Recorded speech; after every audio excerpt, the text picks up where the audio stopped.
Hi, this is Brent from Nutrition First Coaching, and today we're going to answer a question from Jennifer Munns Espin. I hope I said that all right. On my thoughts about intermittent fasting. Now, when I was doing a little research on this, I was amazed how confusing it is between all the terminology of intermittent fasting versus time restricted eating.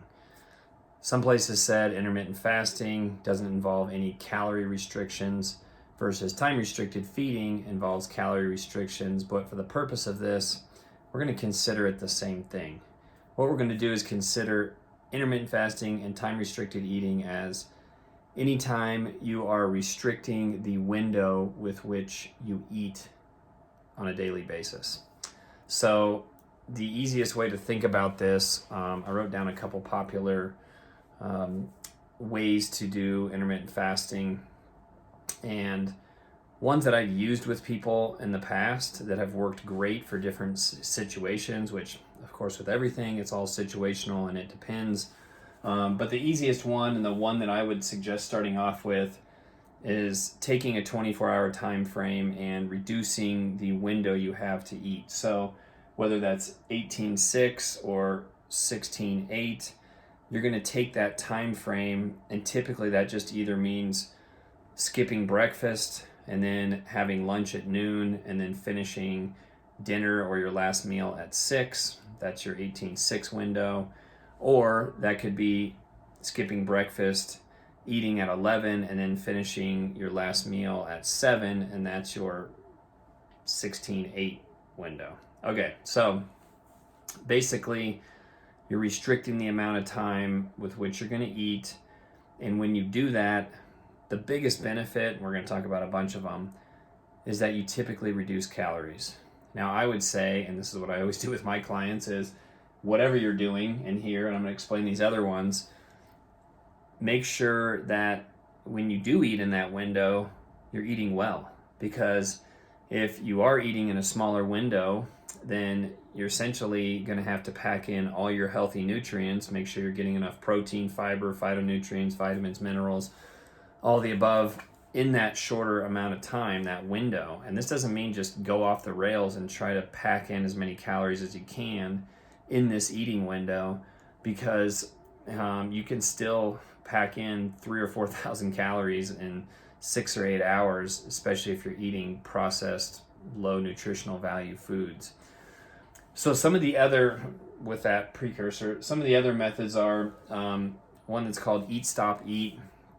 Essentially, you're working in, now we're looking instead of a 24-hour period to a 7-day period, and here you're going to eat normally for 2 or 3 days, then you're gonna have a day where you fast completely. So say you finish dinner on Tuesday, you're not gonna eat again dinner-wise until, or you're not gonna eat again period until Wednesday for dinner. So you have a 24-hour fast in there. You're going to do that twice through the week, typically not on consecutive days. Maybe you do it on a Tuesday and a Friday or something like that, or you can fit it into a weekend, which is usually more challenging. And that's where the 5-2 method comes in. And what you're going to do on that is you're going to restrict calories on 2 days of the week. And you're not going to completely not eat calories on those days. You're just going to significantly reduce the calories you do eat to like 300 to 500 calories. And you're going to do that on consecutive days. The weekend makes sense, but it's actually the hardest to execute for people. So a lot of times people prefer to hit a couple weekdays doing that, and then have the weekends be where they get a little bit, more calorie freedom, so to speak. And there's all kinds of methods of that. I've used alternate day fasting. I've used 36-hour fasting with people.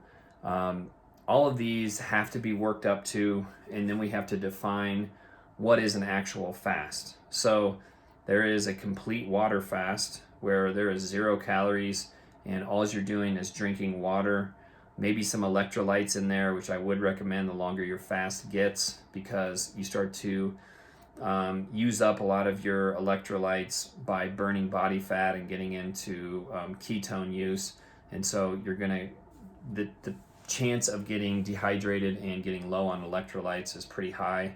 Some people will say like a bone broth is good in there, but really when you're fasting, there's 0 calorie fasts, and then there's up to like lower amounts of calories if you're going for these longer fasts, where there's fasting mimicking diets where you're eating reduced calories for a certain amount of time, 3 to 5 days, which is kind of mimicking a fast because you're just barely getting any nutrients in over those days.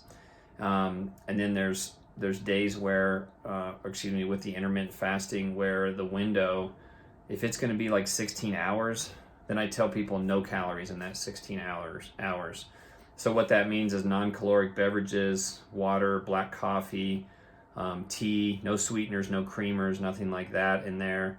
Be careful with how much caffeine you take in when you're in a fasting state, because if you've never done it and you're working up to it, you'll be oddly surprised kind of how much energy you have and just what it feels like. And you don't want to be like amped up on a bunch of caffeine as you're going through that either. But no calories in that shorter 24-hour broken up fast like that. It's going to lead in any kind of fasting, and the longer it gets, especially as you get, let's compare this to anything you do in life. So if you're going to go running and you decide you're going to run a marathon, you're not going to go out and try to run 20 miles the first time you go running. If you do, you will never do that again because you'll be really sad from it. What you're going to do is work up to it over time. Well, that's the same thing with fasting, is you need to work up to longer periods. If you're somebody that eats a pretty poor diet in general, and you're trying to work into a longer fast, like an 18-6 or even an alternate day fasting, you need to work up to that. If you typically eat a snack at 9 o'clock at night and then eat breakfast at 6:30 in the morning, then the first thing you would do is try not to eat after 8 o'clock, and then push breakfast to 7 o'clock in the morning, and then try to go to not eating it after 7 o'clock and push breakfast to 7:30 or 8 in the morning. Then all of a sudden you're stretching that into a 12 to 14 hour fast pretty easily, and just work up to that over several days, if not weeks to months, and get your body used to that. Because if your body's used to a lot of carbs coming in, it's used to having this cycle of insulin being produced, having energy available, storing some of that from the blood sugar, you're gonna, these are the people that say like, oh, if I don't eat, I'm hypoglycemic and I'm falling apart and I get all shaky. Well, that's because their body isn't used to switching to a different energy system where they have to pull energy out of fat stores and use that to produce energy for their daily habits and lifestyle. So you have to work into that. As you work into it, it'll happen seamlessly. You'll feel really good. I'll tell you what I do at the end, but let's talk about some of the benefits. So there's almost so many, I couldn't fit them all on the board here.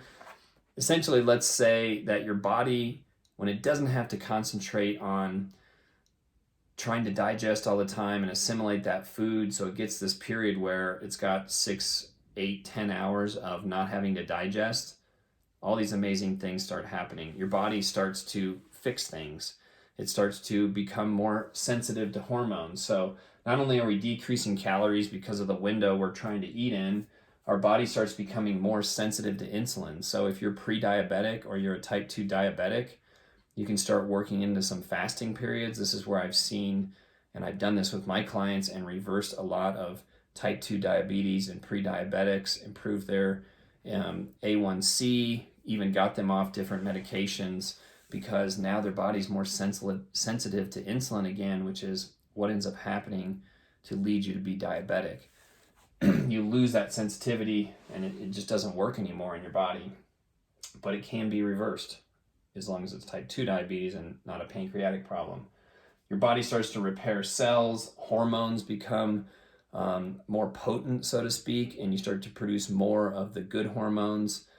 Some of these ones for brain health, like brain-derived neurotrophic factor, you start thinking clearer, you start producing better conduction through your electrical system, therefore thinking faster. Inflammation gets reduced because, again, your body's not having to process and assimilate foods. Cholesterol, blood cholesterol, and all the different little parts of cholesterol start to regulate themselves better. So now you're transporting this stuff better through the body because it's starting to use fat for fuel better. I mean, the things that happen beneficially are almost hard to imagine, everything that's going on that happens from intermittent fasting, and that's why it's been used across cultures and to the dawn of time.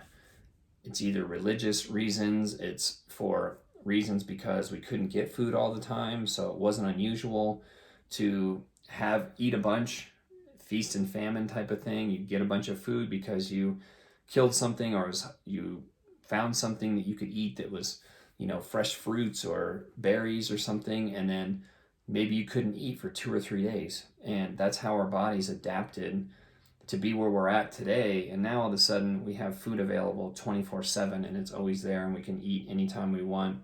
Twisters is always open, and burritos and donuts and everything else are always available, and it's starting to really wreck our metabolism. So if you can't tell, I'm a huge fan of fasting and working your way up to it. But let's answer the final question here. Is it for you? I don't know. I don't know if it's for you. This is how I approach everything in life, is learn about it, like we just talked about in this video, figure out a way to start trying it, to implement it in your life, be that N of 1 study where you're trying to see how it feels for you. The easiest way, I think, is a 16-8, working your way up to that, and then an 18-6 fast. Do that for a few days in a row. Work your way up to where you think you can fast for 24 hours. See how you feel. See what you think about in that time frame. See how your body reacts. Fasting is amazing. You got to work up to it. You got to see if it's for you. Now, some proven things are, if you're a kid, don't fast. You don't need it. You're trying to grow. You need nutrients. Eat healthy.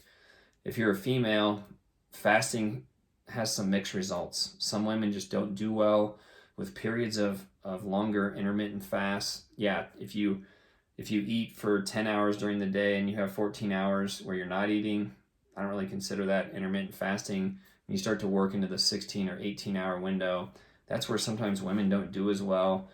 They don't get some of the benefits of hormone sensitivity and insulin sensitivity reduction. Some of those things don't happen for them. That's where you just got to experiment with yourself.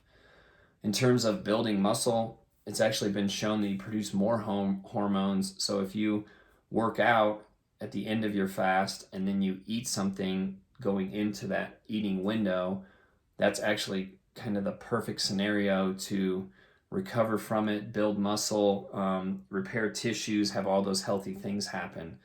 You can work out fasted. I mean, the intensity is definitely the number one variable there. You got to kind of see. I did this for a while. I'm a very lean person anyway. I didn't do so well with it. I would get up in the morning, I would just drink water, I would work out. I experimented a little bit with essential amino acids and a little creatine, and then water and working out. And depending on how much I worked out, trying not to eat right after that. And within a couple hours, maybe 3 hours, I pushed it to, then I would have to eat. And I pretty much felt terrible at that point. So I've gone to the point where I only do some longer fasting periods, about 2 to 3 days a week. And those are on the days where I don't work out in the mornings, or I have an opportunity to work out later in the day. I'll stop eating by 7. That's kind of my hard fast rule every night. And then on those days where I can push it, like I did today, which is a Sunday, and I didn't work out until about 1 o'clock, I didn't eat anything till noon. And what I do in that time frame is I just drink coffee. Sometimes I'll mix in a little bit of MCT oils, which is a pure fat, and that's not going to cause a blood sugar response. It is going to give me some calories in there. That makes me feel really good. Again, I'm a lean person in general, so I'm not doing it for the weight loss effects. I'm doing it more for the health, cellular, hormone sensitivity effects, and having a little bit of fat in there isn't going to change that in a fast. So we covered a lot. If you have questions, let me know. Try to cover some more stuff about it. To wrap it all up, I think fasting is great. Work your way up to it. See if it works for you. Make sure you stay hydrated and you get some electrolytes in your system if you're going to go for some longer fasts. See how it makes you feel with your performance. See what happens if you do some workouts fasted. experiment with some of these things and see what works best for you. It's going to take you months, if not years, to kind of figure it out. If you want a little bit of help to expedite that, give me a call. We'll do a little strategy call. We'll talk about it. If working with me makes sense, we'll go through some of the things I think will work for you and that I've tried with other people. And getting to know you and where you're at, your situation, your body type, what you've been doing, we can expedite all the results from that and find out what really works well for you. Thanks for sticking through to the end of this video. Leave me some good comments. I love comments. Like and subscribe, and I'll talk to you soon.